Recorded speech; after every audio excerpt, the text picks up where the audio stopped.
গর্তের পিপিলিকা থেকে শুরু করে সমুদ্রের মাছ পর্যন্ত এই দুনিয়ার জমিনে যতগুলো প্রাণীর জীবন আছে প্রত্যেকটা প্রাণীকেই মারা যাওয়া লাগবে। আমার দাদা দুনিয়াতে বেঁচে ছিল, আমার দাদাই নাই, আমার বাবাও ছিল, বাবা নাই, জেঠো আব্বা ছিল, জেঠো আব্বা নাই, চাচা ছিল, চাচা নাই, বড় ভাইটাও নাই। কোথায় গেল আমার বড় ভাই? কোথায় গেল বড় ভাইয়ের বাড়ি? কোথায় গেল বড় ভাইয়ের গাড়ি? কোথায় গেল বড় ভাইয়ের ক্ষমতা? তারা দুনিয়া হতে বিদায় হয়ে কবরের দিকে চলে গেছে। এ মুসলমান ভাইরা আমার, আজ আমি দুনিয়ার জমিনে বেঁচে আছি, আমারও একটা সন্তান হয়েছে।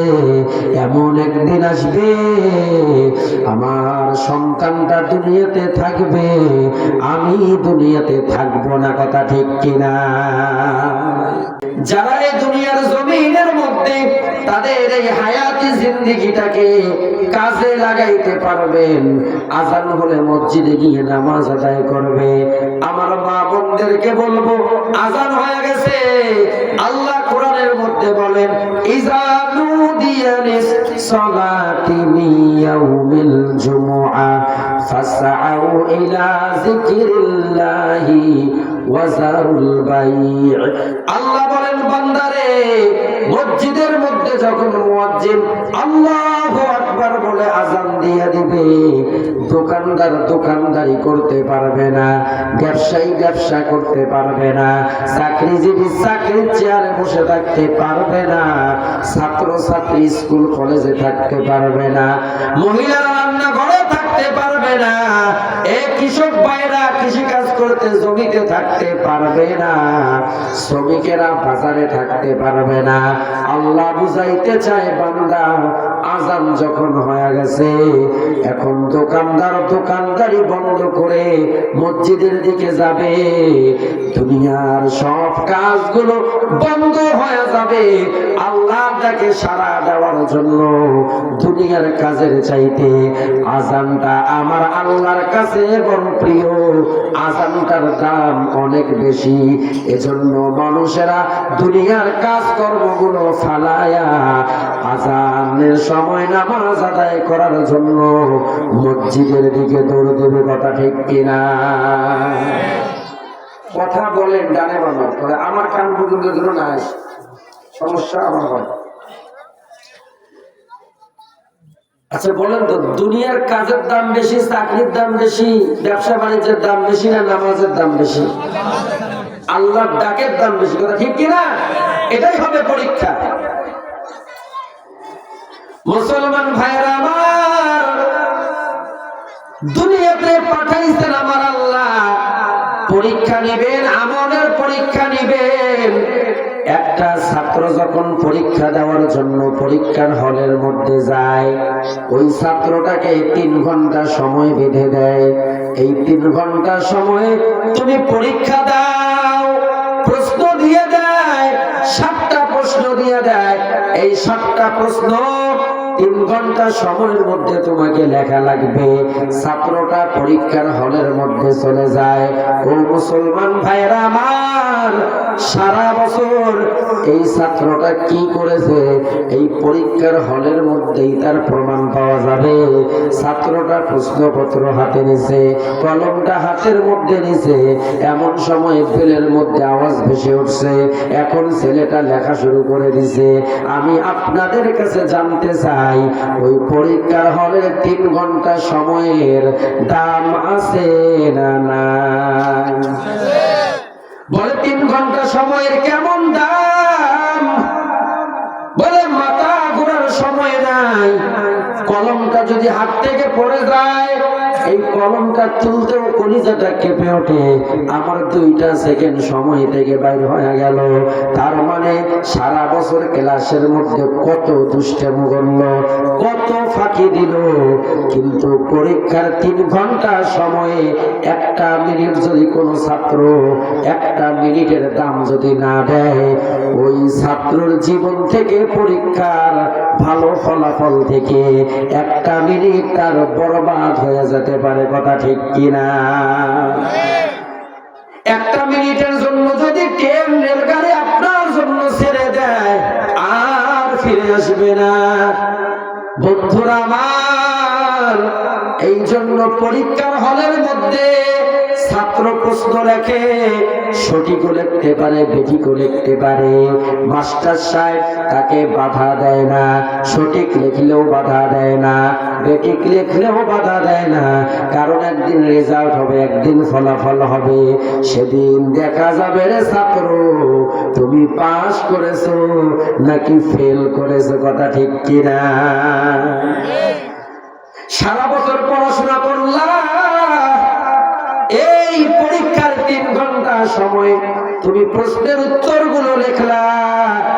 যদি তুমি সারা বছর ভালো করে পড়াশোনা করো, রেজাল্টের দিন হয় তুমি মানুষের সামনে মিষ্টি বিতরণ করতে পারো। আর কপালটা যদি খারাপ হয়, তুমি তো মিষ্টি বিতরণ করতে পারবা না, বরং মাথায় হাত দিয়ে তোমাকে কাদা লাগবে। কথা ঠিক কিনা? তাহলে পরীক্ষার হলে 3 ঘন্টা সময় দাম আছে না নাই? আপনারা বিরক্ত হচ্ছেন? বিরক্ত হয়েছেন না তো? বিরক্ত হন না। তাহলে দুনিয়াটা হলো পরীক্ষার হল। দুনিয়াটা কি?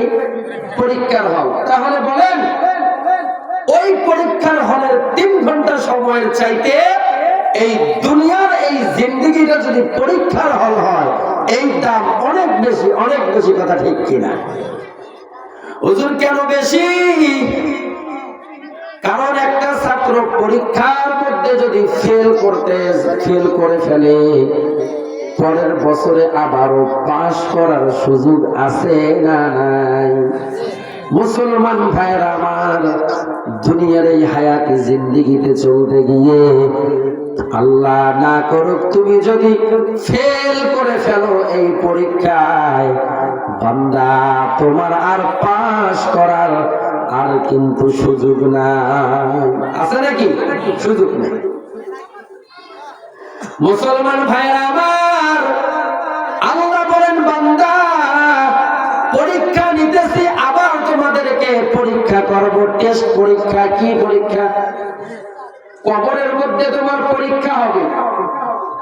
জান্নাতে তো সহজ নয়, 3টা ধাপে তোমার পরীক্ষা হবে।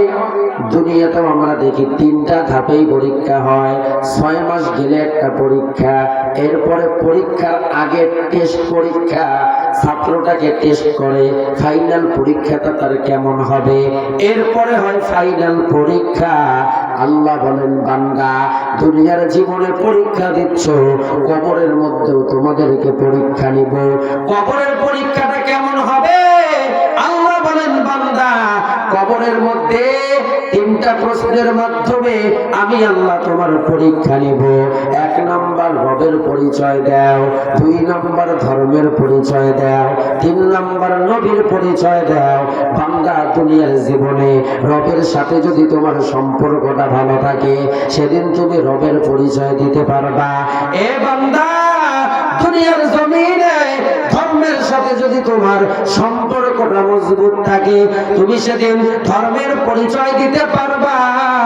ও বান্দা নবীর সঙ্গে তোমার সম্পর্কটা যদি গভীর থাকে, নবীর পরিচয় দিতে পারবা। এখনো তোমার পরীক্ষা শেষ হয় নাই, এখনো ফাইনাল পরীক্ষা বাকি আছে। আরো পরীক্ষা? বলে হ্যাঁ। এই পরীক্ষাটা আবার কবে হবে? আল্লাহ বলেন বান্দা হাসরের ময়দানে 5টা প্রশ্নের মাধ্যমে ফাইনাল পরীক্ষা দেওয়া হবে। 5টা প্রশ্নের উত্তর না দেওয়া পর্যন্ত একজন মানুষও একটা পায়ের কদম বাড়াইতে পারবে না। কথা বলুন ঠিক কিনা? পরীক্ষা হবে।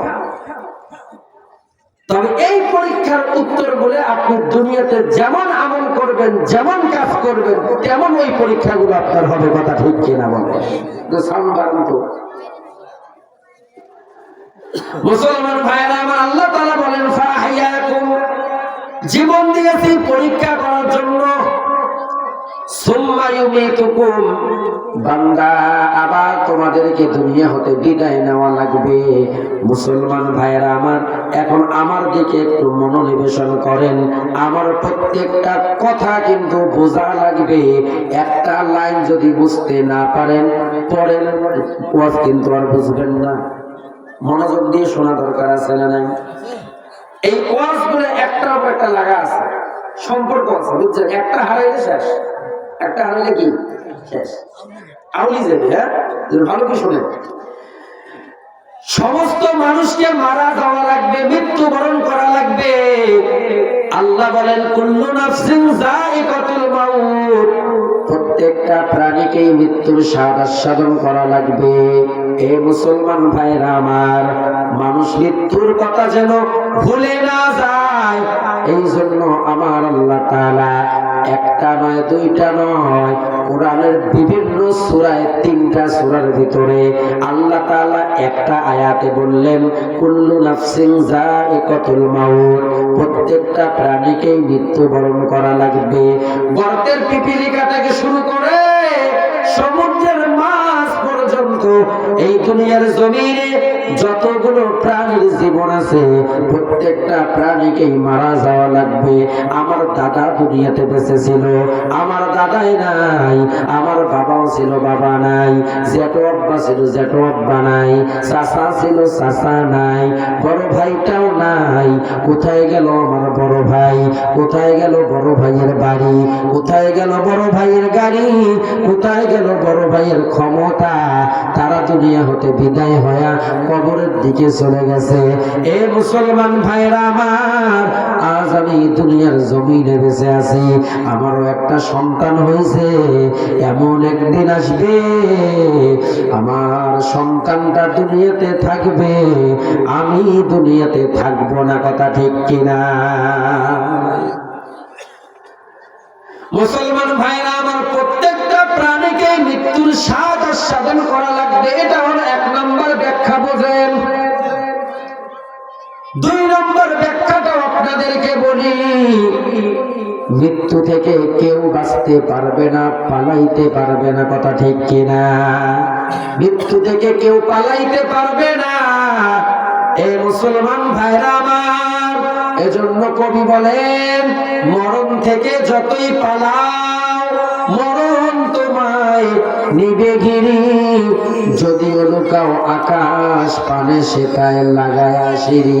নদী পথে নৌকা চালাও এ মাঝি ভাই, বেলা ডোবার আগে আমি ওপার উঠতে চাই। ডুবে গেলে বেলারে আর ওঠে না, ভেঙে গেলে বেলারে আর জমে না। মাউতু কাসিম, মোবাইলটা ধরেন। মাউতু কাসিম কুল্লু নাসিন শারিবুন, কবরু বাইতিন কুল্লু নাসিন দাখিলু। মরণ থেকে বাঁচতে পারবেন না। কথা ঠিক কিনা? বাঁচতে পারবেন না। মুসলমান ভাইরা আমার, মামলা হইলে পালা যায়, বাঁচা যায়।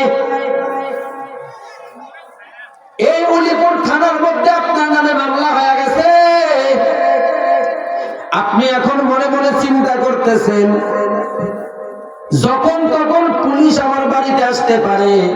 যদি আমার সঙ্গে পুলিশের সাক্ষাৎ হয়ে যায়, আমার হাতের মধ্যে হ্যান্ডকাপ লাগায় নিয়ে যাবে থানার মধ্যে, মান সম্মান আর থাকবে না। আর এই মোহাম্মদপুর এলাকায় থাকবো না, কুড়িগ্রাম শহরের মধ্যে আমার বোনের বাড়ি আছে, অথবা আমার ভাগ্নির বাড়ি আছে, ভাগ্নির বাড়িতে গিয়ে পালায়া থাকবো। এরপরে যদি চিন্তা করেন কুড়িগ্রামেও থাকবো না, কারণ পুলিশ যদি আমার খবর পায় আমাকে ধরতে আসে, ঢাকার মধ্যে আমার একজন দুঃসম্পর্কে আত্মীয়র বাড়ি আছে, ওই আত্মীয়র বাড়িতে গিয়ে আমি একটু অবস্থান করতে চাই। আমার আল্লাহ বলেন বান্দা, পুলিশের ভয়ে, মামলার ভয়ে বাড়ির থেকে পালাইয়া দেশের যে কোনো জায়গায় তুমি লুকায়া থাকতে পারো, হয়তো বা দেশান্তর হতে পারো, কিন্তু বান্দা মামলার ভয়ে পালায়া থাকা যায়, আজরাইলের ভয়ে পালানো যায় না। কথা ঠিক কিনা? কোথায় পালাবেন? ইশারাই যে আল্লাহর মুখ ধরবে, কি বলেন? যেখানেই পালাবেন। এজন্য কবি বলেন, মরণ থেকে যতই পালাও মরণ তোমায় নেবে গিরি, যদিও লুকাও আকাশ পানে সেথায় লাগায় আসিরি। নদী পথে নৌকা চালাও এ মাঝি ভাই, বেলা ডোবার আগে আমি ওপার উঠতে চাই। ডুবে গেলে বেলারে আর ওঠে না, ভেঙ্গে গেলে বেলারে আর জমে না। বেলা ভাঙলে আর জমে? বেলা ডুবলে আরো সেদিন ওঠে? আপনার জীবনের বাতি যদি একবার নিভে যায়, এই বাতি আর জ্বলবে না, কথা ঠিক কিনা? এখন মামলা হয়ে গেছে, পুলিশ আপনার বাড়ির দিকে চলে আসছে। ওই মোড় থেকে আপনার বন্ধু দেখতে পাইছে আমার বন্ধু আব্দুর রহমানের নামে উলিপুর থানার মধ্যে একটা মামলা আছে, হয়তোবা তাকে ধরার জন্য পুলিশ যাইতেছে। এখন আপনার বন্ধু মোবাইল করছে, এ আব্দুর রহমান কোথায়? বলে আমি বাড়ির মধ্যে আছি। আপনার বন্ধু বলতেছে না, বাড়িতে থাকিস না, তোর বাড়ির দিকে পুলিশ ঢুকতেছে। কে ঢুকতেছে? তাড়াতাড়ি পালাও। আপনি এখন মনে মনে চিন্তা করলেন, পুলিশ হয়তো বাড়ির গেট পর্যন্ত আসছে, সামনের গেট দিয়ে যদি পালাই পুলিশের সঙ্গে দেখা হয়ে যাবে, মোলাকাত হয়ে যাবে।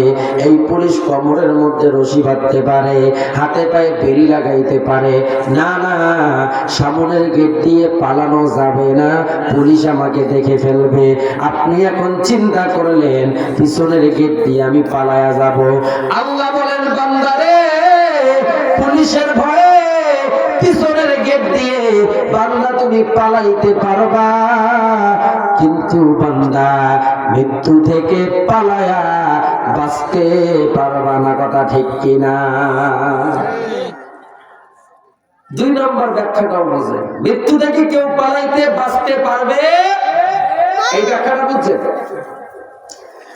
3 নম্বর পয়েন্টটা বোঝেন। আল্লাহ বলেন, বান্দারে ওয়ালিকুল্লি উম্মাতিন আজাল ফাইজা জাআ আজালুহুম লা ইস্তাখিরুনা সাআতাও ওয়া লা ইস্তাকদিমুন। আল্লাহ বলেন, বান্দা 3 নম্বর পয়েন্টটা হলো মৃত্যুর একটা সময় নির্ধারণ করা আছে।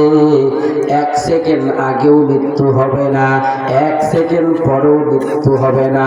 সময় যখন হয়ে যাবে আজরাইল তোমার কাছে আসবে, তোমার জানটা কবজ করে আজরাইল নিয়ে যাবে।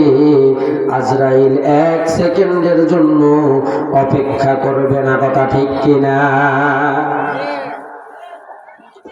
আইনামা তাকুনু ইউদরিকুমুল মাউতু ওয়ালাউ কুনতুম ফি বুরুজিম মুশাইয়াদা। আল্লাহ বলেন, বান্দা নির্দিষ্ট সময় আজরাইল তোমার কাছে চলে আসবে। ও বান্দা, এই আজরাইলের ভয় যদি আকাশের দিকে কোনো উঁচু টিলার মধ্যে গিয়েও তুমি যদি লুকাও, আজরাইল তোমাকে ছাড়বে না, সেই জায়গায় গিয়ে তোমার জান কবজ করবে, কথা ঠিক কিনা? তাহলে মৃত্যুর একটা সময় আছে, এটা কোরআন থেকে জানলেন। 1 সেকেন্ড আগেও না, 1 সেকেন্ড পরেও না, সময় মতো। বিরক্ত হইতেছেন? ভালো করে বুঝেন। তাহলে বুঝলাম যে সবার মৃত্যু হবে, এটা সত্য না মিথ্যা? মৃত্যু থেকে পালানো যাবে না, এটা সত্য না মিথ্যা? মৃত্যুর একটা সময় আছে। এ মুসলমান ভাইরা আমার, 4 নম্বর পয়েন্টটা আপনাদেরকে বলে দেই।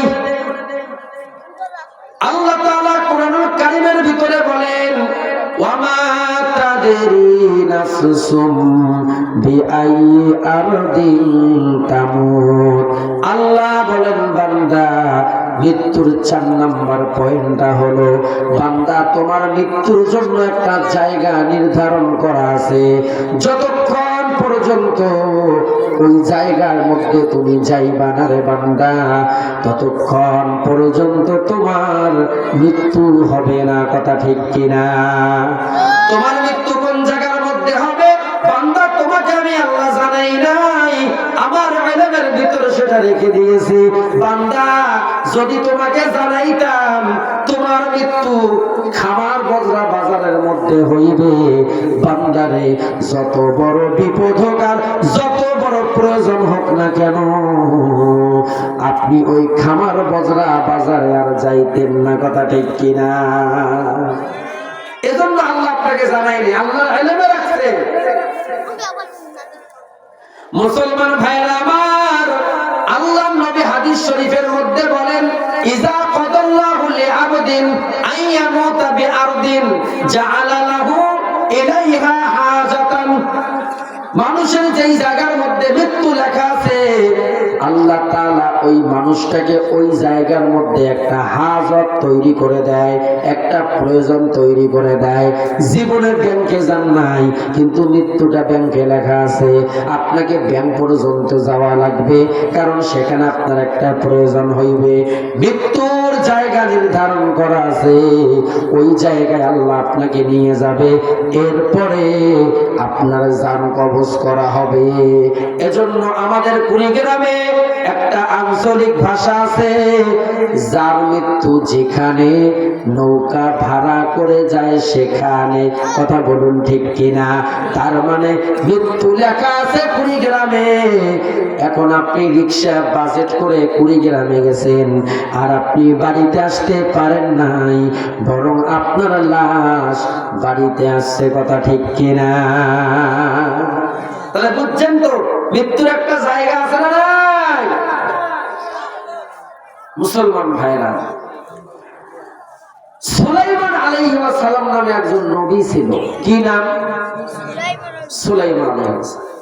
তার একটা বড় সিংহাসন ছিল, তিনি সেই সিংহাসনে বসতেন। এ বাবা, কি শুরু করি?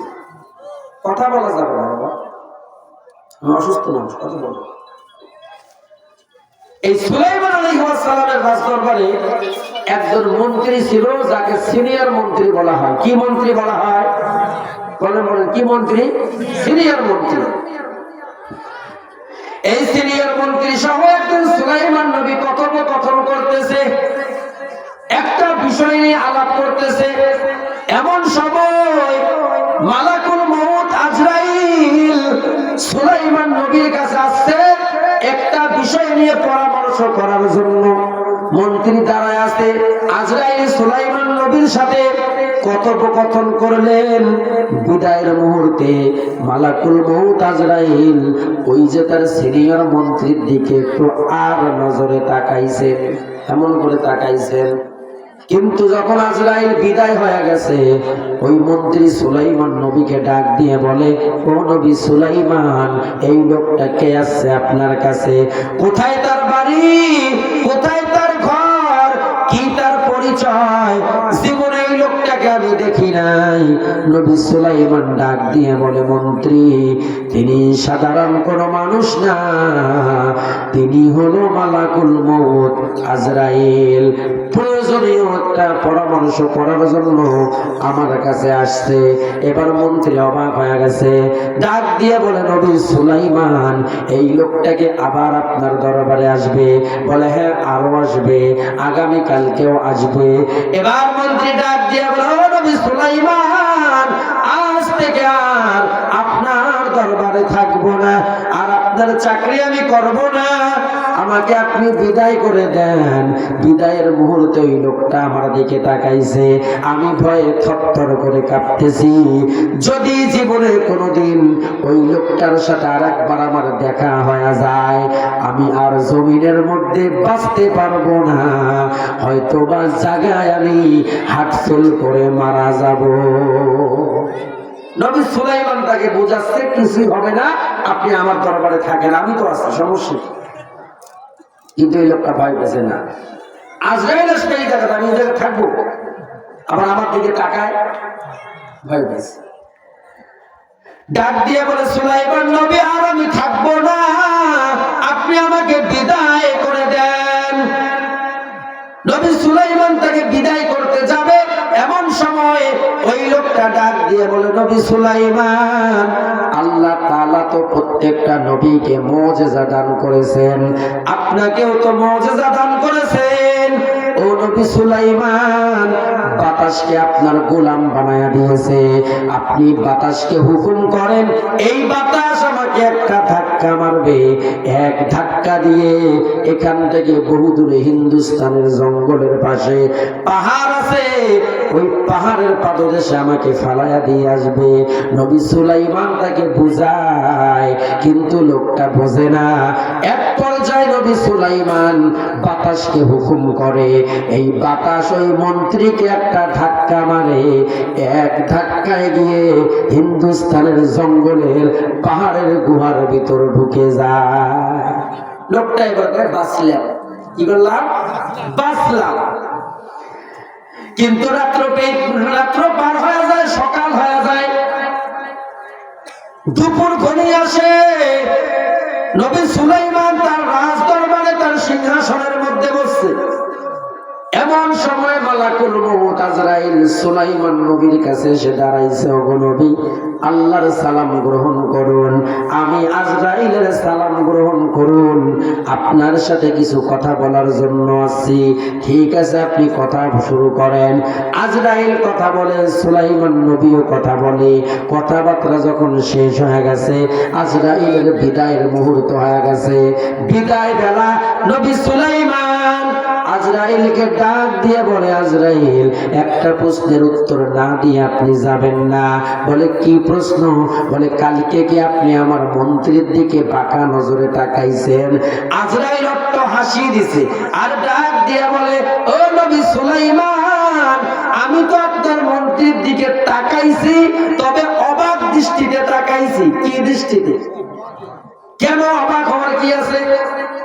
আজরাইল বলে, নবী সুলাইমান, আপনার এখান থেকে বিদায়ের মুহূর্তে আমার পরবর্তী শিডিউল ছিল আপনার মন্ত্রী জানটা কবজ করা, কিন্তু জায়গাটা ছিল বহু দূরে হিন্দুস্তানের পাহাড়ের গুহার ভিতরে। আমি এত দূরে আপনার রাজ দরবারে আপনার মন্ত্রীকে দেখে আমি তো অবাক হয়ে গেছি। নির্দিষ্ট সময় কি তাকে আমি হিন্দুস্তানের জঙ্গলের মধ্যে পাবো নাকি? নবী সুলাইমান কপালের মধ্যে হাত দিছে, আল্লাহ, আমার মন্ত্রী আজরাইলের হাত থেকে বাঁচার জন্য হিন্দুস্তানের জঙ্গলের মধ্যে পালাইলো, কিন্তু আজরাইলের হাত থেকে আমার মন্ত্রী বাঁচতে পারলো না। কথা ঠিক কিনা? মৃত্যু থেকে বাঁচতে পারবেন না। যে জায়গায় আপনার মৃত্যু লেখা আছে, আপনার কেমন করে আল্লাহ নিয়ে যাবে আপনি কল্পনাও করতে পারবেন না। কথা ঠিক কিনা বলেন? মুসলমান ভাইরা আমার, আরো একটা পয়েন্ট আপনাদেরকে বুঝাতে দেই। মৃত্যুর একটা যন্ত্রণা আছে না নাই? যন্ত্রণার কথাটা একটু পরে বলি, তার আগে একটা পয়েন্ট আপনাদেরকে বলি, ছোট্ট একটা পয়েন্ট। মৃত্যুর কোনো সিরিয়ালও নাই। মৃত্যুর কি নাই? এ বলেন কি নাই? বাচ্চাদের সামলা, কাজেও আজ বুঝবেন না, বাচ্চাদেরকে সামলান। মৃত্যুর কি নাই? সিরিয়াল নাই। এজন্য আমরা মাঝে মাঝে দেখি নানার ঘরে নাতির লাশ, নাতির কবরে নানায় নামছে, ছোট ভাইয়ের লাশের খাটলি বড় ভাই ঘাড়ে নিছে, আছে না নাই? ছোট বোনের লাশ বড় ভাই কবরে নামায়, বড় ভাইয়ের লাশ ছোট ভাই কবরে নামায়, মাঝে মাঝে দাদার লাশ নাতি কবরে নামায়, আর মাঝে মাঝে দেখা যায় নাতির লাশ নানা কবরে নামায়। আসার একটা সিরিয়াল আছে, যাওয়ার কোনো সিরিয়াল নাই। কে যাবে বোঝা যায় না। আল্লাহ বলেন, বান্দা, সময় যখন হয়ে যাবে মৃত্যুবরণ তোমাকে করা লাগবে। মুসলমান ভাইয়েরা আমার, মৃত্যুর 40 দিন আগ থেকে খবর হয়ে যাবে। আজরাইল ওই সপ্তম আসমান উপরে একটা গাছের নিচে বসে আছে। বলে, এই গাছের পাতাগুলো কি? বলে, প্রত্যেকটা পাতা আছে দুনিয়াতে যতগুলো মানুষ আছে ওই মানুষের নাম পাতার মধ্যে লেখা আছে, তারপরে ওই পাতার নিচে তার বাবার নাম লেখা আছে। বলে, ওই লোকটা যেদিন মারা যাবে এই পাতাটা হলুদ বর্ণের, এক পর্যায়ে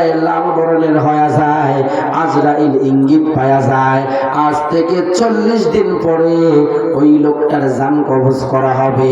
আল্লাহ তাআলা 40 দিন আগে ইঙ্গিত দিয়ে দেয়, ইলহাম দিয়ে দেয় তার অন্তরের মধ্যে, বান্দা তুমি তওবা করো আর তুমি জমিনের মধ্যে বাঁচবা না। এ মুসলমান, মৃত্যুর 3 দিন আগে ওই পাতাটা গাছ থেকে জমিনের মধ্যে পড়ে যায়। আজরাইল 3 দিন থেকে তার পিছনে ঘুরতে থাকে। কয় দিন থেকে? 3 দিন থেকে। মুসলমান ভাইরা আমার, এজন্য দেখবেন যারা 40 দিন আগে মারা যাবে, এমনও মানুষ আছে হঠাৎ সুস্থ মানুষ মারা যায়, 40 দিন আগ থেকে তার চেহারার রূপ পাল্টে যায়, মুখের মধ্যে স্বাদ পায় না, শরীরটা ভালো থাকলেও মনটা খারাপ থাকে। কথা ঠিক কিনা? জমাজমি গুলো বারে বারে ঘুরে ঘুরে দেখে, আর দিলটা বলে তুই বুঝে আর বাঁচবি না। যা যা খাইতে মন চায় কিনে কিনে খায়। 40 দিন আগে থেকে মানুষটা বুঝতে পারে। আল্লাহ বলেন, বান্দা কোনো সিরিয়াল নাই, সময় যখন হয়ে যাইবে বান্দা তোমাকে কবরে আসা লাগবে। কথা ঠিক কিনা? ঠিক তেমনি ভাবে মৃত্যুর একটা যন্ত্রণা আছে না নাই? বলে মৃত্যুর যন্ত্রণা এটা কোনো স্বাভাবিক কোনো যন্ত্রণা নয়, এর মধ্যে সাংঘাতিক একটা যন্ত্রণা আছে না নাই? আল্লাহ বলেন, ওয়াজাআত সাকরাতুল মাউতি বিল হক যালিকা মা কুনতা মিনহু তাহিদ। আল্লাহ বলেন, বান্দা মৃত্যুর যন্ত্রণা সত্য। যেই মৃত্যু থেকে তুমি পালায়া পালায়া বেড়াইছো, এই মৃত্যুর যন্ত্রণা হলো সত্য। মুসলমান ভাইরা আমার, যন্ত্রণা আছে। বলে কেমন যন্ত্রণা? নবীর একজন জলিলুল কদর সাহাবী ছিল, ওই সাহাবীর নাম হলো সাদ্দাদ বিন আউস রাদিয়াল্লাহু তাআলা আনহু। আমার দিকে তাকান, মৃত্যুর যন্ত্রণা শুরু হয়ে গেছে, এখন আর খাইতে পারে না, মুখের মধ্যে খাবার দেয়, খাবারের গলার নিচে নামে না, বাইর হয়ে আসে। তার মনে আর বুঝতে বাকি নেই লোকটা আর বাঁচবে না। এমন সময় একজন সাহাবী সাদ্দাদ বিন আউসের মাথার কাছে বসছে, মাথার মধ্যে হাত বোলাচ্ছে আর ডাক দিয়ে বলে, এ নবীর সাহাবী, এই মৃত্যুর যন্ত্রণা কেমন লাগতেছে জানতে চাই। আল্লাহর নবীর সাহাবী সাদ্দাদ বিন আউস ডাক দিয়ে বলে, এ নবীর সাহাবীরা, মৃত্যুর যন্ত্রণা বড় কঠিন, এটা আমি বুঝাইতে পারবো না। একজন জীবিত মানুষকে করাত দিয়ে মাথা থেকে পা পর্যন্ত কেটে টুকরা টুকরা করলে ওই জীবিত মানুষটা যেমন ব্যথা যন্ত্রণা অনুভব করে, আমি সাদ্দাদ বিন আউস বলতে চাই তার চাইতে মৃত্যুর যন্ত্রণা আরো বড় কঠিন। সময় পার হয়ে যায়, যন্ত্রণা আরো বেড়ে যায়, হাত পায়ের মধ্যে ছটফটানি শুরু হয়ে গেছে। আর একজন সাহাবী ডাক দিয়ে বলে, এই সাদ্দাদ, এখন তোমার কেমন অনুভূতি হচ্ছে? আল্লাহর নবীর সাহাবী সাদ্দাদ বিন আউস রাদিয়াল্লাহু তাআলা আনহু ডাক দিয়ে বলে, নবীর সাহাবীরা, একজন জীবিত মানুষকে গরম তেলের মধ্যে রাখিয়া নিচের মধ্যে ধীরে ধীরে যদি জাল বাড়ায়া দেওয়া হয়, ওই মানুষটা যেমন কষ্ট অনুভব করে। এ মুসলমান ভাইরা আমার, সাদ্দাদ বিন আউস ডাক দিয়ে বলে, পৃথিবীর মানুষেরা, এই লোকটার চাইতে এই লোকটাকে তেলের মধ্যে গরম করা হচ্ছে, আস্তে আস্তে চামড়াগুলো পুড়ে যায়, আস্তে আস্তে হাড্ডিগুলো পুড়ে যায়, গোশতগুলো পুড়ে গিয়ে এই লোকটা একদম কঙ্কাল হয়ে যাইতে যেমন কষ্ট অনুভব করে, আমি সাদ্দাদ বিন আউস বলতে চাই তার চাইতে আরো বেশি যন্ত্রণা আমার হচ্ছে। কথা ঠিক কিনা? ঠিক তেমনি ভাবে আল্লাহর নবীর আরেকজন সাহাবী আমর ইবনে আস রাদিয়াল্লাহু তাআলা আনহুকে আমাকে একজন প্রশ্ন করেছে, তার নিজের সন্তান প্রশ্ন করেছে, আব্বা জান মৃত্যুর যন্ত্রণা কেমন? আমর ইবনে আজ ডাক দিয়ে বলে, কলিজার টুকরা সন্তান, মৃত্যুর যন্ত্রণা বড় কঠিন। বলে, বাবা কেমন অনুভূতি জানতে চাই? আমর ইবনে আজ বলে, একজন জীবিত মানুষকে মাথা থেকে পা পর্যন্ত তার চামড়াগুলো আস্তে আস্তে কেটে কেটে শরীর থেকে যদি চামড়াগুলো আলাদা করতে ওই মানুষটা যেমন কষ্ট অনুভব করে, আমি আমর ইবনে আজ বলতে চাই তার চাইতে মৃত্যুর যন্ত্রণা আরো বেশি কঠিন হবে। কথা ঠিক কিনা বলে? এ মুসলমান ভাইরা, আমার নবীর সাহাবীর মৃত্যুর যন্ত্রণা যদি এত কঠিন হয়, আপনারা বলেন তো আপনাদের আমাদের মৃত্যুর যন্ত্রণা আছে না নাই? এই আওয়াজে মানি না, আরো জোরে বলতে হবে, আছে না নাই? এ নবীর উম্মতের দল, আল্লাহর নবী মুহাম্মদুর রাসূলুল্লাহ সাল্লাল্লাহু আলাইহি ওয়াসাল্লামের মৃত্যুর আগে তারও যন্ত্রণা হয়েছে। বলে, নবী আমার সোমবারের দিন মারা গেছে, কিন্তু শুক্রবারের দিন থেকে নবীর মৃত্যুর যন্ত্রণা শুরু হয়ে গেছে। আল্লাহর কোরআনের আয়াতকে বাস্তবায়ন করতে গিয়ে নবীর শরীরে মৃত্যুর যন্ত্রণা। বলে, কেমন যন্ত্রণা? বলে, নবীর শরীরের মধ্যে জ্বর এসে গেছে, জ্বর আর থামে না। নবী আমার এত পরিমাণ জ্বরের তাপ দেখে নবীর বুঝতে বাকি নাই, আমি হয়তো আর জমিনের মধ্যে থাকবো না। আল্লাহর নবী জুমার নামাজের খুতবার সময় বলে, ও সাহাবায়ে কেরাম, আমি একটা কথা তোমাদেরকে বলি, পৃথিবীর জমিনে এমন একজন মানুষ আছে, যে মানুষটাকে আমার আল্লাহ তাআলা সমস্ত সম্পদগুলো দিতে চাইছে, কিন্তু ওই মানুষটা এই দুনিয়ার সম্পদগুলো গ্রহণ করে নাই, আল্লাহর দিদারটাকে বেছে নিয়েছে। সাহাবায়ে কেরাম বুঝতে পারেনি, কিন্তু নবীর এক নম্বর সাহাবী আবু বকর বুঝতে পারছে আল্লাহর নবী একজনই মানুষ যাকে আমার আল্লাহ সমস্ত সম্পদগুলো দিতে চাইছে, তিনি গ্রহণ করে নাই, আল্লাহর দিদারটাকে বেছে নিছে। এর অর্থটা এমন হতে পারে আল্লাহর নবী আর দুনিয়াতে বাঁচবে না, হয়তোবা বিদায় হয়ে যাবে। কথা ঠিক কিনা? একটু সাউন্ড দেন। হযরত আবু বকর নবীর পিছনে ছাড়ে না, নবীর পিছনে পিছনে বেড়ায়, আসরের নামাজ পর্যন্ত নবীর সঙ্গে সঙ্গে বেড়ায়। মাগরিবের নামাজের আযান হযরত বেলাল মসজিদের মধ্যে দিয়ে দেয়, আল্লাহর নবী মাগরিবের নামাজেরও ইমামতি করে, কিন্তু মাগরিবের নামাজের পর আল্লাহর নবী শরীরের জ্বরের তাপ বেড়ে যায়, আল্লাহর নবী সহ্য করতে পারে না, মাথা চক্কর খাইয়া জমিনের মধ্যে পড়ে যায়। দুইজন সাহাবীর ঘাড়ের মধ্যে ভর করে নবী আমার হুজরাখানার মধ্যে যায়। আম্মাজান আয়েশার দরজার মধ্যে নক করে, আম্মাজান আয়েশা ঘরের দরজা খুলে দেয়। নবী আমার ঘরের মধ্যে যাওয়ার পর জ্বরের তাপ আরো বেশি পরিমাণে বেড়ে যায়। আল্লাহর নবী জ্বরের তাপের কারণে অজ্ঞান হয়ে জমিনের মধ্যে পড়ে যায়। কিন্তু মুসলমান ভাইয়েরা আমার, কিছুক্ষণ পর মসজিদের মধ্যে ইশার আযানের সময় হয়। হযরত বেলাল মসজিদে নববীর মধ্যে আযান দিয়ে দেয়। নবীজির জ্ঞান ফেরে না, সাহাবায়ে কেরামও জানে না। সাহাবীরা দাঁড়ায়া দাঁড়ায়া নবীর জন্য অপেক্ষা করে, কারণ আমার নবী এসে নামাজের ইমামতি করবে আর সাহাবীরা নামাজ আদায় করবে। নবীজির জ্ঞান ফিরে আসার পরে আম্মাজান আয়েশাকে ডাক দিয়ে বলে, আয়েশা, মসজিদে নববীর খবর কি? আম্মাজান আয়েশা ডাক দিয়ে বলে, নবী আমার, মসজিদে নববীর মধ্যে আযান হয়ে গেছে, আপনার সাহাবীরা আপনার জন্য অপেক্ষা করতেছে, আপনি তাড়াতাড়ি মসজিদের দিকে যান। আপনি যদি মসজিদে না যান, আপনার সাহাবীরা নামাজ আদায় করবে না। আল্লাহর নবী ডাক দিয়ে বলে, আয়েশা, একটু উজুর পানি দাও। আম্মা আম্মা জান আয়েশা উযুর পানি দেয়। আল্লাহর নবী উযু করে মসজিদের দিকে যাওয়ার জন্য দাঁড়াইতে চায়, কিন্তু শরীর তো দুর্বল, নবী দাঁড়ার থেকে জমিনের মধ্যে পড়ে যায়। নবীর শরীরের শক্তি একদম কমে যায়।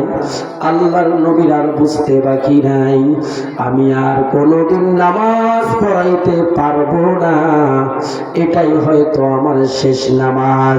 এই জন্য আল্লাহর নবী চোখের পানি ছেড়ে দিয়ে কান্না শুরু করে দেয়। আম্মা জান আয়েশাকে বলে, আয়েশা রে, মসজিদে নববী বরাবর একটা চিঠি পাঠায়া দাও, আমার প্রিয় সাহাবী হযরতে আবু বকরকে নামাজের মেহরাবে দাঁড় করায়া দাও। আম্মা জান আয়েশা চিঠি মসজিদের মধ্যে পাঠায়। এই চিঠি যায় বেলালের হাতের মধ্যে পড়ে। হযরতে বেলাল চিঠি নিয়ে আবু বকরের হাতে পৌঁছায়া দেয়। আবু বকর, হুজরাখানা থেকে চিঠি আসছে, আপনাকে নামাজের ইমামতি করা লাগবে। হযরত আবু বকর বলে, চিঠি পাওয়ার পর আমি আবু বকরের আর বুঝতে বাকি নাই, আমার নবীর মেহরাবের জায়গায় আমি আবু বকর দাঁড়াইব, এর মানে আজ থেকে মসজিদে নববীর ইমাম আমি হয়ে গেছি, আমার নবী আর নামাজ পড়াইতে পারবে না। হযরত আবু বকর বলে, মন চায় না, এরপরও আমি নবীজির চিঠি পাইয়া মেহরাবের মধ্যে দাঁড়াই। হযরত আবু বকর আল্লাহু আকবার বলে, কিন্তু নামাজের সূরা পড়তে পারে না, নামাজের মধ্যে হাউমাউ করে কান্না করে। হযরত আবু বকরের কান্না দেখে সাহাবায়ে কেরাম কান্দে। কান্না করতে করতে মসজিদে নববীতে কান্নার রোল পড়ে যায়, মসজিদে নববী ভারী হয়ে যায়। আল্লাহর নবী ডাক দিয়ে বলে, আয়েশা, মসজিদে নববীর খবর কি? আম্মা জান আয়েশা ডাক দিয়ে বলে, নবী আমার, আপনার সাহাবীরা নামাজ শুরু করে দিয়েছে, তবে মসজিদে নববীর মধ্যে কান্নার রোল পড়ে গেছে। আল্লাহর নবী ডাক দিয়ে বলে, আয়েশা, মসজিদে বরাবর একটা জানলা আছে, জানলাটা খুলে দাও, আমি একটু মসজিদে নববীর অবস্থা দেখতে চাই। আম্মা জান আয়েশা জানলা খুলে দেয়। আমার নবী মসজিদে নববীর দিকে তাকায় আর হাউমাউ করে কান্দে। আম্মা জান আয়েশা ডাক দিয়ে কয়, নবী আমার, আপনি মসজিদে যাইতে পারেন নাই, আপনার সাহাবীরা তারপরেও নামাজ আদায় করে, এই নামাজের দৃশ্য দেখে আপনি কেন কান্দেন? আল্লাহর নবী ডাক দিয়ে বলে, রে আয়েশা, এটা আমার দুঃখের কান্না না, এটা হলো আমার আনন্দের কান্না। রে আয়েশা, এই নামাজকে কায়েম করতে গিয়ে আমি নবী তায়েফের ময়দানে মার খাইছি, উহুদের ময়দানে মার খাইছি, আমার দান শহীদ হয়ে গেছে, আমার মাথার ভিতর লোহার হেলমেট ঢুকে গেছে, রক্ত দিয়ে জমিন একদম জমিন কাদা হয়ে গেছে, আমার পায়ের জুতা কাদা রক্তের মধ্যে আটকে গেছে, আমি নবী নামাজ আদায় করতে পারি নাই, আমার সাহাবীরা নামাজ ভোলে নাই। এই নামাজের দৃশ্য দেখে আমি নবীর মন ভরে গেছে। কেন জানি আমার মন বলতেছে, কিয়ামত পর্যন্ত এই জমিনের মধ্যে নামাজটা কায়েম থাকবে। কিন্তু মুসলমান ভাইরা আমার, কিছুক্ষণ পর আল্লাহর নবী আবার বেহুশ হয়ে যায়। আম্মা জান আয়েশা বলে, নবীজির দেহের মধ্যে নিঃশ্বাসের আপ ডাউন বন্ধ হয়ে যায়। আম্মা জান আয়েশা বলে, সহ্য করতে পারি না, একটা চিঠি মসজিদের মধ্যে পৌঁছায়া দিয়েছে, আল্লাহর নবী আর দুনিয়াতে নাই, নবী আমার দুনিয়াতে বিদায় হয়ে গেছে। এই দৃশ্য, এই চিঠি পাওয়ার পর মসজিদে নববীর কান্নার রোল পড়ে যায়। হযরতে ওমর তরবারি নিয়ে দাঁড়াইছে, কে বলবে আমার নবী নাই? কেউ যদি বলে আমার নবী দুনিয়াতে নাই, আমি তার গর্দানটা রাখবো না, জবাই করে দিব। হযরত আবু বকর ওমরকে সান্ত্বনা দেয়, কিন্তু ওমর আরো গরম হয়।